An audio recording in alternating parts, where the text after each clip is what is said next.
দর্শক, এবারে সবজি বাজারের খবর জানাতে টাঙ্গাইল থেকে যোগ দিচ্ছেন আমাদের সহকর্মী মাসুদ রানা। মাসুদ, সকাল সকাল সবজির বাজারের দরদাম কেমন দেখছেন? শাকিল, আমি এই মুহূর্তে রয়েছি টাঙ্গাইলের যে সবচেয়ে বড় খুচরো এবং পাইকারি যে বাজার, পার্ক বাজার এলাকায়। এই শহরে পার্ক বাজার এলাকা থেকেই কিন্তু টাঙ্গাইল জেলা শহর এবং উপজেলা শহরগুলোতে কিন্তু এই সবজিগুলো এখান থেকে নেওয়া হয় এবং সেখানে কিন্তু খুচরো বিক্রি করা হয়। আমার পিছনে যে বাজারটি দেখতে পাচ্ছেন, এই বাজারে গত 15 দিন আগেও যে সবজিগুলোর দাম 5 থেকে 10 টাকা কম ছিল, এর মধ্যে কয়েকটি সবজির দাম কিন্তু 5 থেকে 10 টাকা কমেছে, আবার কিছু কিছু পণ্যের দাম 2-1 টাকা করে বেড়েওছে। আমি যদি আপনার মাধ্যমে একটু দর্শকদের জানাতে চাই যে টাঙ্গাইলে আজকের যদি টমেটো 130 টাকা পাইকারি হিসেবে বিক্রি হচ্ছে, গাজর বিক্রি হচ্ছে চায়না 90 টাকা, বাংলাদেশ 70 টাকা।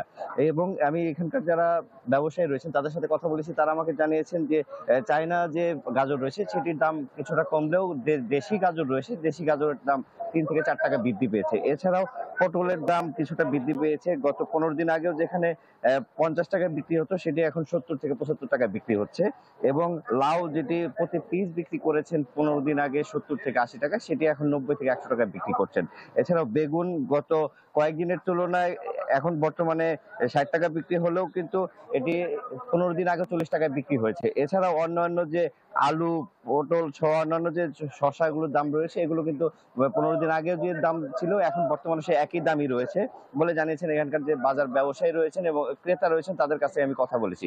আমি আরেকটু জানিয়ে রাখি যে টাঙ্গাইলের যে ভোক্তা অধিদপ্তর রয়েছে তারা কিন্তু এই বাজার নিয়ন্ত্রণের জন্য প্রতিনিয়ত মনিটরিং করে যাচ্ছেন এবং সেই সাথে সাধারণ ক্রেতা যারা রয়েছেন তারা জানিয়েছেন যে জেলা প্রশাসনের কোনো বাজার মনিটরিং করছে না এবং বাজার মনিটরিং যদি ঠিকঠাক ভাবে করা হয় তাহলে কিন্তু বাজার নিয়ন্ত্রণ থাকবে বলে জানিয়েছেন এখানকার যারা সাধারণ ক্রেতা রয়েছেন। এছাড়াও এইখান থেকে কিন্তু এই পাইকারি থেকেই কিন্তু পরবর্তী সময়ে আশেপাশের শহরের যে ছোট বড় দোকানগুলো আছে, বাজারগুলো আছে, সেখানে কিন্তু খুচরা বিক্রি হয়ে থাকে। সেখানে কিন্তু এই যে পাইকারির যে দাম তার থেকে কিন্তু 4 থেকে 5 টাকা দামে বেশি বিক্রি হয়ে থাকে বলে এখানকার যারা ব্যবসায়ী এবং সাধারণ মানুষ রয়েছে তারা জানিয়েছেন। শাকিল। মাসুদ, ধন্যবাদ আপনাকে আমাদের সঙ্গে যোগ দেওয়ার জন্য। দর্শক, সবজি বাজারের খবর জানছিলাম, টাঙ্গাইল থেকে যোগ দিয়েছিলেন আমাদের সহকর্মী মাসুদ রানা।